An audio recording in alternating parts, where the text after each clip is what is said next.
d'anciens élèves qui sont aussi d'anciens élèves et qui ont fait une partie de leurs humanités ici au collège. Donc redonnez, merci de donner à la salle du conseil d'administration le nom de Thomas.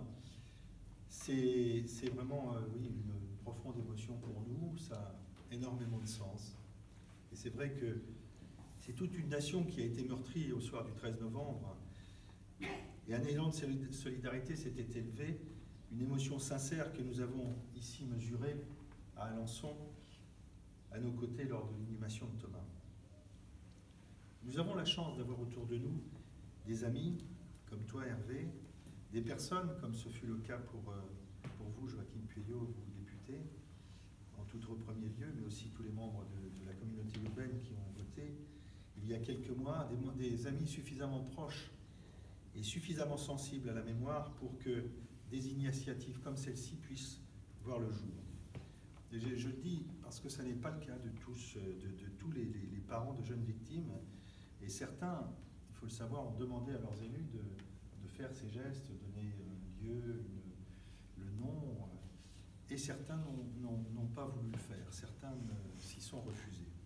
Et c'est l'une des raisons pour laquelle j'ai demandé, moi, personnellement, à la délégation interministérielle et aux représentants du Premier ministre et du Président de la République de vouloir inscrire dans les textes qui vont régir la journée nationale de commémoration des victimes du terrorisme, qui donc est fixée aujourd'hui, maintenant définitivement le 11 mars de chaque année, de bien vouloir inscrire dans les textes une vive incitation aux élus pour que ce soit le cas.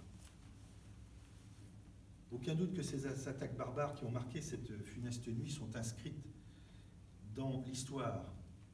Mais faut-il encore trouver la bonne méthode, la bonne voie pour que la mémoire trouve sa juste place, pour qu'il reste quelque chose dans la mémoire de nos petits-enfants et dans celle des enfants de leurs enfants.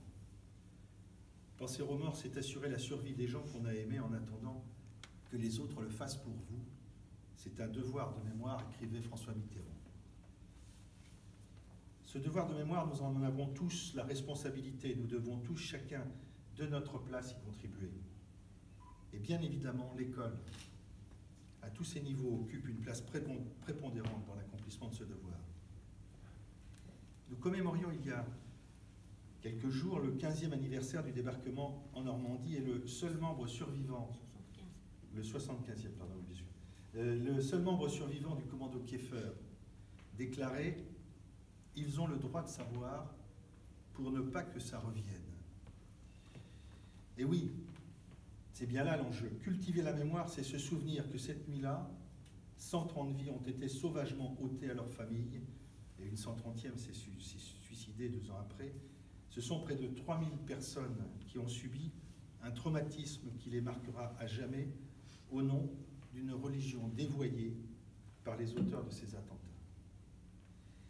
Ici, au Collège Racine, les élèves apprendront qui était Thomas Dupeyron, ce qu'est une victime du terrorisme, ce que signifie le mot terrorisme, cette volonté d'imposer une opinion, une religion, un mode de vie en faisant régner la terreur.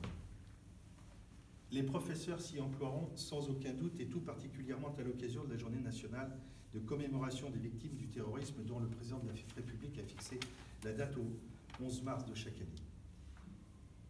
Le droit de savoir pour que ça ne revienne pas. Oui, c'est même le devoir de savoir qui doit contribuer à combattre, à prévenir les tentations de radicalisation, ce mal qui s'installe dans trop de jeunes esprits. Faut-il rappeler, et Hervé l'a rappelé tout à l'heure, qu'ici au Collège Racine, sans aucun doute, David ou Nicolas, nos enfants ont côtoyé à un moment Fabien Klein, qui a été la voix de Daesh revendiquant les attentats de Paris dès le 14 novembre, visant Paris, la capitale des abominations. Alençon n'est sans doute pas l'un des plus gros foyers de jeunes radicalisés, mais elle n'échappe pas, hélas, à une règle trop générale. C'est pourquoi, comme ce fut le cas pour les victimes de la Shoah, les victimes du terrorisme accomplissent, elles aussi, ce travail de mémoire en allant témoigner devant de jeunes élèves de collège ou de lycée de ce qu'elles ont vécu, de ce qu'elles vivent, souvent devant des publics particulièrement concernés dans des banlieues sensibles. Et ces actions de témoignage sont toujours étonnamment pertinentes. Les plus résistants n'en sortent pas indemnes de ceux qui écoutent, et ils sont souvent ébranlés et s'interrogent, ce qui est bien le but. Notre association 13-11-15 Fraternité et Vérité et d'autres avec elles œuvrent à ces témoignages, et nous sommes intervenus également en milieu carcéral. Ici au Collège Racine, grâce à toi Hervé, grâce aux membres du conseil d'administration qui ont voté à l'unanimité cette décision, la permanence de la mémoire est assurée et ainsi l'éducation nationale contribuera-t-elle avec force et plus de force encore à ce travail qui entre sans conteste dans ses missions.